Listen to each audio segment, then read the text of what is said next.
Hey, how you doing? Today, I thought we'd go over these old home movies with a beer.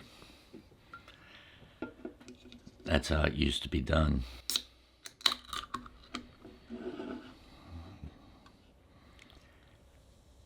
Yeah, that was the only way to make home movies.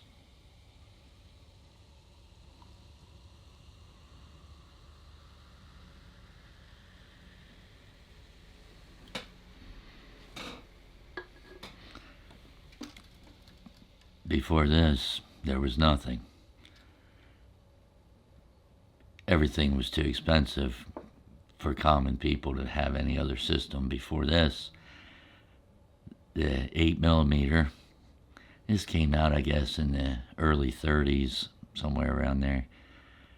And it created a sort of affordable way for families to create their own home movies, to document stuff and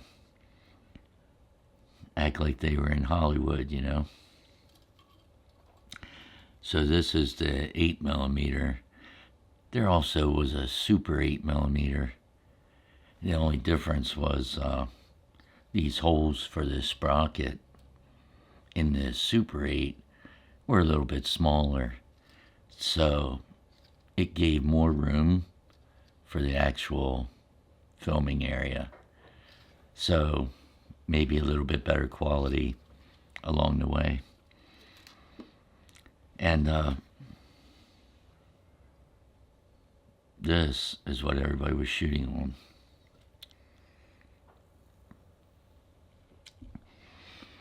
It was probably in the early to mid 70s before my family got one of the ones that were Super 8. Other than that, it was 8 millimeter. So when you had this type of stuff, that was it. You didn't do editing and stuff like today. The way you shot it was what you ended up with. So to do this, there was, of course, the 8 millimeter camera that you would load this raw film into, thread it around, and shoot with that 8 millimeter camera. A bit bulky too. But the worst part I remember was that bright Sylvania sunlight thing. There was a light about this big, had to be halogen or something. It was bright, but it was also hot and blinding. But if you were inside the house, you had to use that. So a lot of people shot these in the outside so it had sunlight. But you had to have this projector to play them back on. It's not like you could play them back on a TV or something. You had to use this thing, and then what you would do is break out this large white screen. It rolled up into the bottom cylinder, and then you could rotate it and store it in your closet or something. But you needed that because it was like a reflective sort of white material on the screen to make the film projection look better.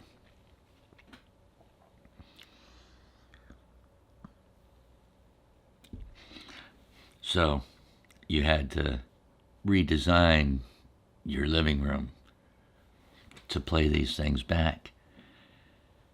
I remember we would set that screen up in one part of the living room, set this thing up on some kind of coffee table or end table that you would drag out. Well, then you had to have the furniture pushed to that side of the screen so everybody sitting in the sofas and chairs could see the screen. And this projector sitting on the little coffee table or something had to roughly be a certain distance from that screen. You could adjust it a little bit with this to get it in focus within a given distance, but it's not like this thing would project, 100 feet away. It was maybe 7, 8 feet maybe that this had to be from the screen, because this light bulb that's inside here played through the film and projected it onto the screen. That's how the setup worked.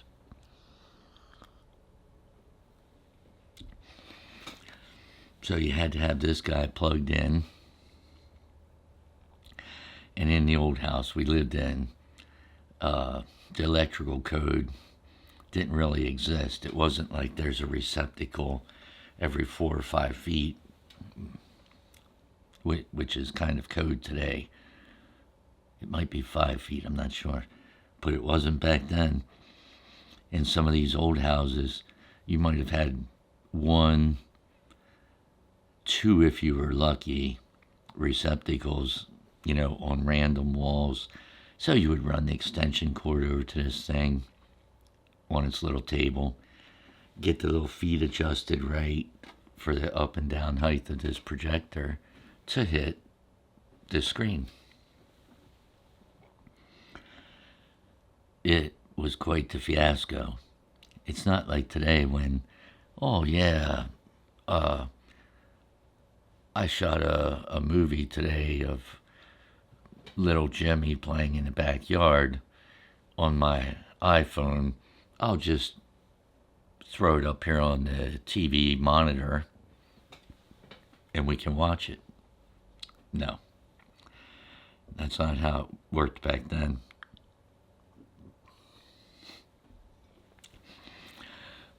Because even once you had this film loaded into the camera, and this stuff was light sensitive on these 8mm, and you would shoot this, and then you would have to send it out to get developed, just like you would the old film. So you would end up taking it down to like the drugstore or wherever you could get it developed, camera shop, whatever. And it would take a week or so. You would drive back to the drugstore, pick this thing up, and then bring it home, set this whole conglomeration up, and watch this thing. Well, then was the first time you could see if it recorded right or not. Because if you didn't have the lighting exactly right and everything else, the film would come back and it would just look bad. It was easy to get it too dark or too light and not have it turn out to very good quality. Now, these rolls of film that that you're shooting on with this 8mm camera, this roll of film would last 2 or 3 minutes. So you would set this whole thing up, and you would have the empty spool here. You would thread this through and play it onto here. But this whole evolution was for 2 or 3 minutes of film on that size roll. So a lot of times what people did is they would put this one on a larger spool, like say a 5 or 6 inch reel, which this projector would hold. It would just be about that size. And you could splice these. So even on here you can see there's a little cutting device where you could cut this film, but there was some, so you would cut it so that it lined up in the center of a frame, and you could splice it onto the next roll of film. So you might have 5, 6, 7 of these small rolls spliced onto a big roll. So that instead of watching 2 minutes of a movie, if you had a 6 or 7 inch reel here with them all spliced together, you might actually get up to 20 minutes on one roll. And so that's what people normally did. Say you shot 5 or 6 of those small ones in a year, splice them all together. Now you've got a 20-minute home video on one reel. Then it would be worthwhile to sit down and play that 20-minute reel.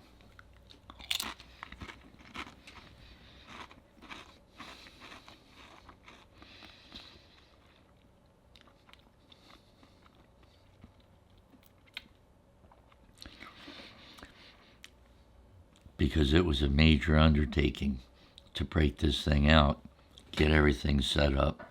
It's not like you would do it on a weeknight or something.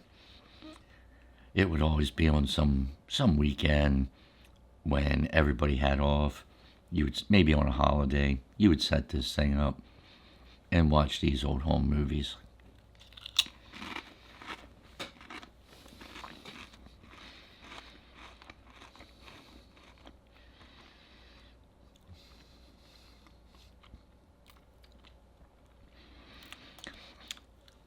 Well, they also weren't anything super spectacular because these systems didn't have sound. You would just be watching the film itself with no sound. In today's standards, that's a little boring.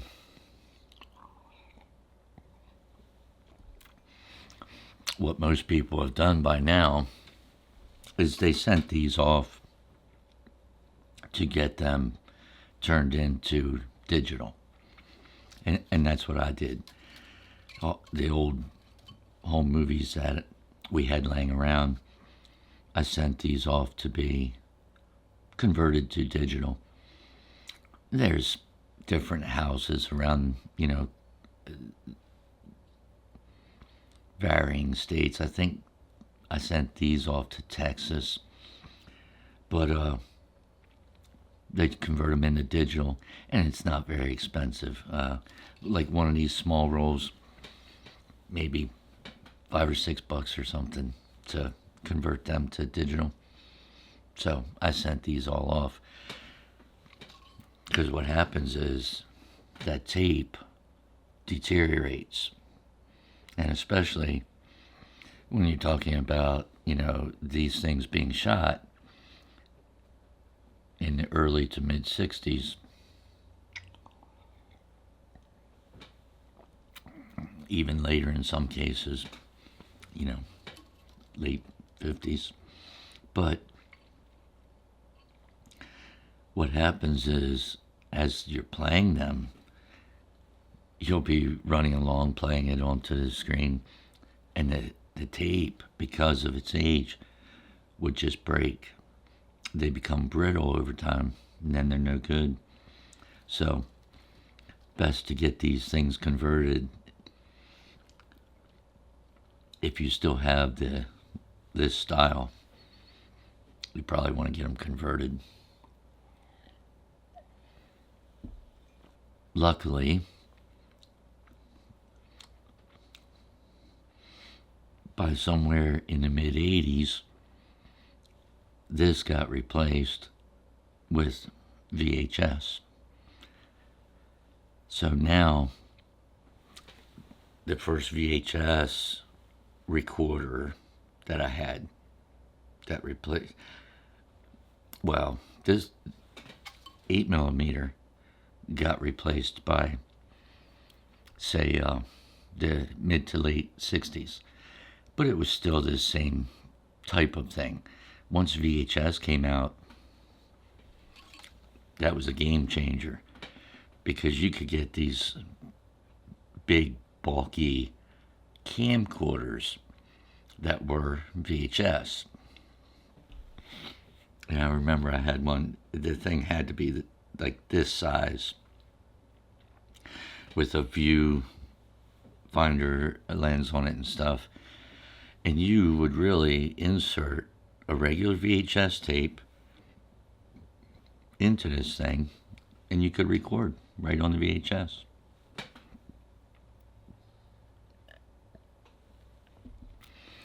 Well, that was a good deal for several reasons. One, you could record on a VHS for like an hour instead of these little 2 or 3 minute reels. And a huge thing with VHS was that was the first recording system that we had that had sound.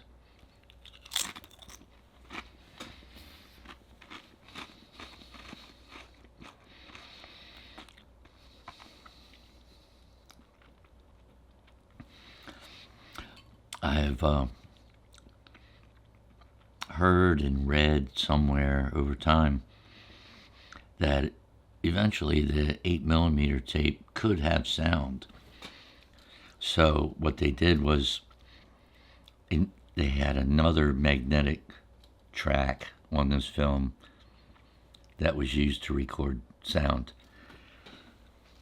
I think it was probably fairly expensive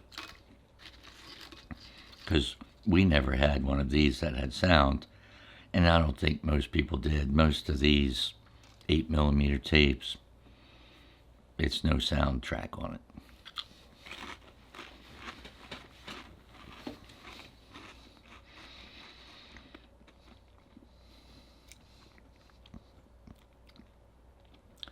So it was really by the mid-80s with the VHS that you could actually record sound in a practical way that normal everyday families could afford it.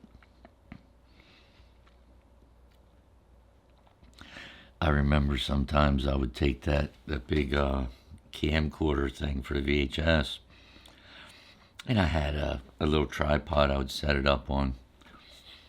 I would take that thing to holidays like Thanksgiving dinner or something. Set that thing up on the tripod. Forget about it. Just set it on record. It would record for an hour. That was huge. And of course, with that system, that VHS, it didn't need that blinding bright light that this thing needed to record indoors. Normally, if you had your everyday household lighting in your dining room, you could just shoot that Thanksgiving dinner or something on that VHS, and it would come out fine. You didn't need additional lighting. So that's what I did. Set it up and just let it run.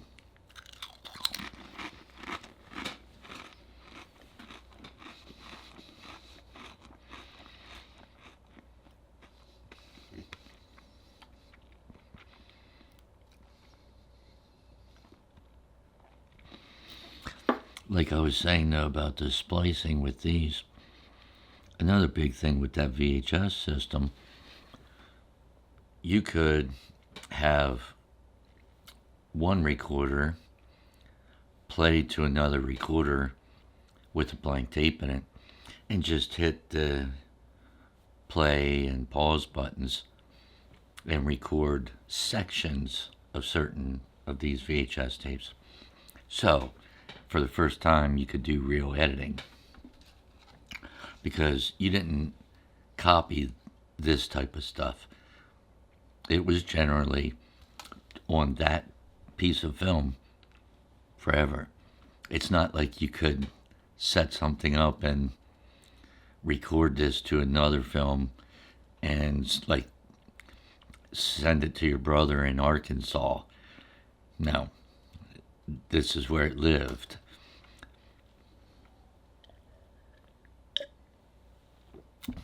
So if you wanted to play it. You set it up in your living room and you played it.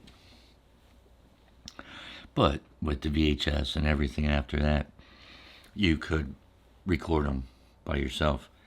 Just play one tape to another tape, record it, and you're done. You didn't have to worry about it. And then, of course, it got even more advanced from the mid-'80s with those huge VHS tape camcorders.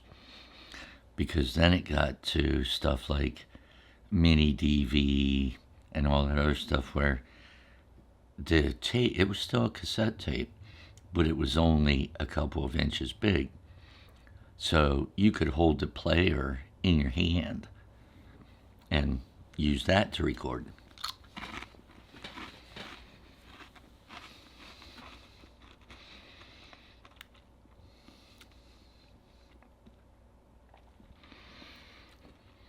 And by that time, PCs were evolving and everything else. You went from a camcorder this size to a camcorder this size. But you could also then, with those mini DVs and stuff, take a Firewire or another type of cable, run it to your computer, and play it onto your computer. Now it's digital. That was the beginning of the digital age with home movies.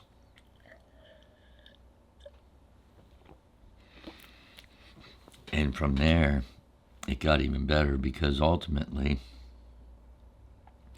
going into the 2000s and stuff, 2010s, even those mini DV cassette tapes that you would use in the small camcorders got replaced by SD cards and other forms of digital, like digital storage, memory devices in the cameras and stuff like that.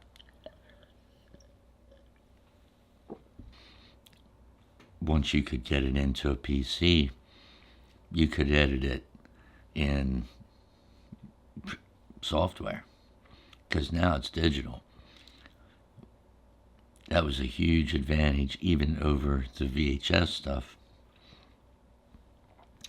Now ultimately, once the computers and the editing software came out, then there were even devices that you could capture the VHS tapes with a little analog to digital converter and capture them into your computer also.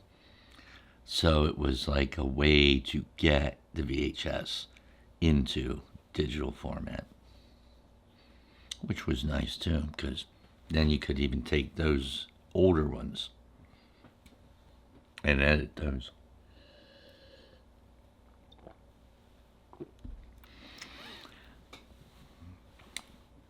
Well, that beer's about shot. And I think I'm going to put this old projector away. Until the next time, take care of yourself. I'll catch you later. See ya.